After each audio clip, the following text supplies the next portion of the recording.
Якщо б ви зараз обрали кондиціонер, на що б ви звернули увагу в першу чергу? Це термін гарантії, назва бренду, країна-виробник, наявність сервісного центру чи, можливо, ціна? Я думаю, країна-виробник, мабуть. В першу чергу, напевно, ціну. Перше, думаю, ціна, потім виробник, потім вже гарантії і все інше. Мені здається, перше буде на ціну, напевно, дивитися. Да. І вони, знаєте, коли там висока ціна, то ти одразу думаєш, що він більш типу якісний. Якщо дуже маленька ціна, він якийсь неякісний, тому я думаю, буду дивитися на якусь таку середню ціну і вже вибирати. Думаю, по-перше, ціна і бренду. Наявність сервісного центру.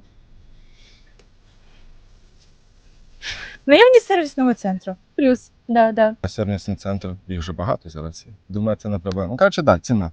Явність сервісного центру, ну да, гарантію, напевно. Це буде говорити про певні технічні характеристики і його якість.